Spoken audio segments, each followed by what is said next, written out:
Well, folks, when you look to people for marital advice, who do you look to? Do you look to people who have been married for 50 years? Do you look to people who have had a solid marriage? Or do you look to porn stars who have been multiple times married and give terrible advice? Well, if you're the internet, you look to Mia Khalifa. So there are some people today who are laughing and celebrating at the separation between Justin Trudeau and his wife. First of all, I didn't even know that dude was married to a lady. But in any case, Justin Trudeau, that's a Babylon Bee joke, by the way, so credit to the Babylon Bee. In any case, Justin Trudeau, who's for sure not Fidel Castro's son. In any case, he and his wife, Sophie, said to Wednesday they have separated after 18 years of marriage. The way that they announced this is on their respective Instagram accounts, which is the way that most honorable people do this thing when you have 3 kids. Is you go to your Instagram accounts and then you let the world know that you don't like each other anymore. Sophie and I would like to share the fact that after many meaningful and difficult conversations, we have made the decision to separate, Justin Trudeau said on Instagram. Then they both asked for privacy. A separate statement from the couple said they've signed a legal separation agreement. They remain a close family, and Sophie and the Prime Minister are focused on raising their kids in a safe, loving, and collaborative environment. Both parents will be a constant presence in their children's lives, and Canadians can expect to often see the family together. I'm sure the Canadians will be absolutely thrilled. They have 2 boys, 15 and 9, and a 14-year-old daughter. So congratulations to them on helping to completely screw up their kids' life, even worse than it is screwed up, being public figures. The 2 met in June 2003 at a charity gala. Justin Trudeau in his memoir said they chatted and flirted for much of the evening, then they went on a dinner date. And then he said, I felt a giddy sense that Sophie would be the last woman I ever dated. And that lasted until it didn't. They were married in Montreal in May 2005. She apparently worked as a TV host. She became an entertainment correspondent in Quebec. She said in March 2015, I can tell you right away, no marriage is easy. I'm almost kind of proud of the fact that we've had hardship because we want authenticity. We want truth. The reason I put this in things I hate is because, again, the kind of no one should ever revel in somebody else's divorce when they're kids because it screws up kids incredibly badly. The kind of soft pedaling of the effects of divorce on children in our society is astonishing. And what's amazing is that it's become so rote. If you go back to like the late 1970s, before no-fault divorce became a sort of commonplace aspect of American life, and you watch a movie like Kramer versus Kramer, which talks about the effects of divorce on children, divorce is devastating to kids. It is devastating. It rocks their world. It destroys their world. It destroys whatever feeling of safety they have and predictability they have. It takes one of their parents out of the house. I mean, it's horrific. So the fact that these people who've been married for 18 years have decided to divorce while their kids are still, their youngest is 9, that's a disaster area. It really, really is. And this is why, barring, there are reasons to divorce. Abuse, cheating, right? They're real reasons to divorce. But if none of that is happening, it's just people like, I don't feel like living with you anymore. You're doing the wrong thing. Your kids come first. That's really quite bad. Let us talk about the fact that big tech, big government, these are not trustworthy sources. They would like to silence any dissenting voices into submission. In fact, they work hand in glove together. There's literally a story out today that the White House contacted Facebook and asked them to ding Daily Wire's traffic, to like degrade Daily Wire's traffic in 2021.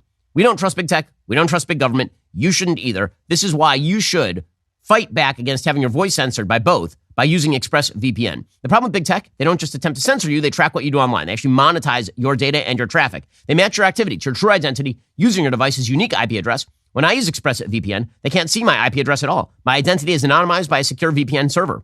Plus, ExpressVPN encrypts 100% of my internet data for protection from hackers and eavesdroppers. ExpressVPN is by far the best VPN I've tried. It is the VPN rated #1 by Business Insider and countless other tech publications. What I love most about ExpressVPN, it couldn't be easier to use. The app has one button, you tap it, you're protected. It is indeed that simple. ExpressVPN might be the premier sponsor of the show. It is the best VPN on the market. I use it every day. You should too. Stop letting big tech and big government censor and track you. Defend your rights. Protect yourself. ExpressVPN.com/Ben. That's EXPRESSVPN.com/Ben to get 3 months for free. Visit ExpressVPN.com/Ben to learn more. We have a great dog. His name is Happy. He's very cute. He got groomed yesterday. Not like not like in middle school. He got actually like cleaned and groomed. And he is a very, very cute dog. He's a Havanese. And so his hair is growing long. And he looks like a mini version of Chewbacca. All our kids love him, which is why we want him to live a long and healthy life. This is also why we give him rough greens every single morning. The dog food you've been giving your dog is dead food. It doesn't have a lot of nutritional value. I mean, look at it. It is like brown dots or something. Green food, better for your dog. Rough greens boosts Happy's food back to life. It can do the same for your dog. You don't have to go out and buy new dog food. You just sprinkle some rough greens on their food every day. It contains all the necessary vitamins and minerals your dog is not getting from the regular dog food. Happy loves his rough greens. He dives into them every day. Rough Greens is the only supplement your dog will ask for by name. Rough Greens. You get it? It's a joke. It's a pun. Naturopathic. Dr. Dennis Black, the founder of Rough Greens, is so confident this product will improve your dog's health. He is offering my listeners a free Jumpstart Trial Bag. Go to roughgreens.com/Ben. Let Rough Greens bring your dog's food back to life. That is ruffgreens.com/Ben today, or call 833-MY-DOG-33. That is 833-MY-DOG-33. So a couple more things I hate today. Apparently, Mia Khalifa, who is a former porn star who has now become some sort of social media star, she is giving marital advice. So I have a general rule. I don't take marriage advice from people who have stooped half the human population. Just a general rule. And here's Mia Khalifa giving marital advice. She's also, by the way, a rabid anti-Semite. Here we go. Oh, we're comparing stats. Baby girl doesn't know that I am Tom Brady at this game. Married at 18, divorced at 21. Second marriage, married at 25, divorced at 28. Third engagement, engaged at 29, ended it at 30, but I kept the ring. I'm still keeping Tom Brady on his toes.